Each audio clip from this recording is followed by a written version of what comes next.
नमस्ते, वंदे मातरम, जय हिंद। आप सभी का इस चैनल पर स्वागत, वंदन, अभिनंदन, इस निवेदन के साथ कि अगर अभी तक आपने चैनल को सब्सक्राइब नहीं किया है तो कृपया नोटिफिकेशन के साथ सब्सक्राइब अवश्य करें। आप सभी को नवरात्रि पर्व एवं विजयादशमी की अनंत शुभकामनाएं। आप सभी जानते हैं कि यह विजयादशमी का पर्व इसलिए मनाते हैं कि सत्य ने असत्य पर विजय प्राप्त किया था और इस विजय को प्राप्त करने के लिए प्रभु श्री राम ने कितने त्याग किए वह किसी से छिपा नहीं है।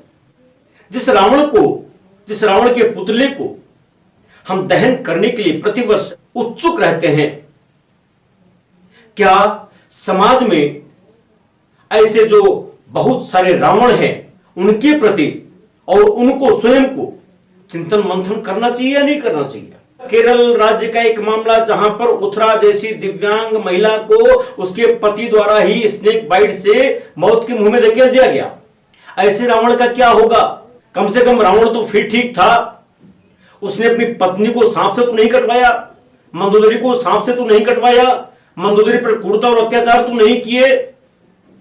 लेकिन ऐसे रावण जो आज समाज में जिंदा हैं, जो दिव्यांग जनों को और मानवाधिकारों को कलंकित कर रहे हैं, उसके लिए हमें आपको सोचना पड़ेगा।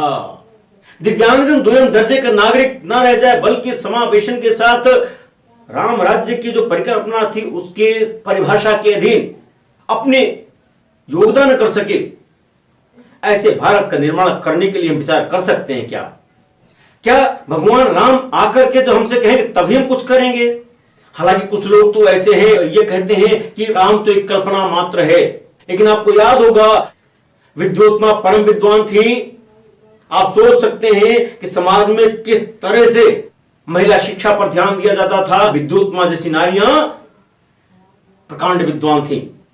तथा कथित लोगों ने अपने अहम की तुष्टि के लिए शास्त्रार्थ कराया और छल कपट के साथ विद्योत्मा से भी जब विवाह करा दिया, और जब कालिदास ने उष्ट उष्ट कहा और कालिदास भी स्वयं को अपमानित महसूस करते हुए मां काली के स्थान पर जाते हैं, उन्होंने अपनी जिह्वा काट करके मां काली को चढ़ा दिया।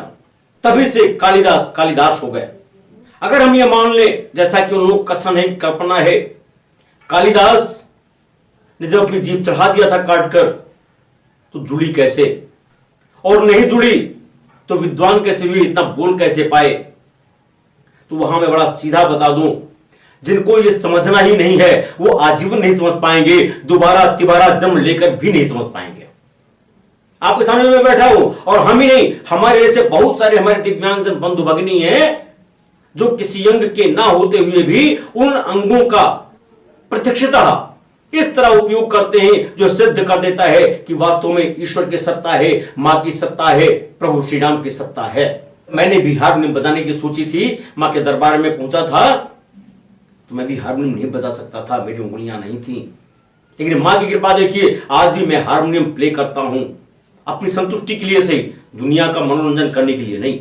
तो ऐसे में हमें स्वयं भी चिंतन मंथन करना होगा कि अगर हम कहीं इस ढंग से किसी भी अंग से विहीन हो गए या किसी भी तरह से हम अक्षम हो गए, तो हमारी अक्षमता कहीं बाधक नहीं होती है, बल्कि वह साधक होती है। मात्र हमारे चिंतन में, हमारे मार्ग में हमें जो संकल्प लेना है आगे बढ़ने के लिए, उस तरफ हमको जाने के लिए दृढ़ संकल्पित होना पड़ता है और मार्ग स्वयं प्रशस्त हो जाते हैं और फिर लक्ष्य अपने आप मिल जाता है।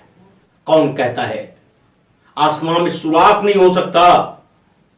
एक पत्थर तो तबीयत से उछालो यारो। जी हां, आज वो समय है समाज को और देश को गति देने के लिए इन वामपंथियों के कुचक्र से निकलना पड़ेगा, तभी भारत माता परम वैभव तक पहुंच सकती है। आइए हम सभी मिलकर के दिव्यांगजन को भी इस धारा में जोड़ें और उनका सशक्त ढंग से उपयोग राष्ट्र निर्माण में करें। उनके मानव मूल्यों की सुरक्षा संरक्षा करते हुए हम उन्हें भी मानवीय गरिमा के साथ अपना सहयोग प्रदान करें। आज की बात यहीं तक। बहुत बहुत धन्यवाद। वंदे मातरम, जय हिंद।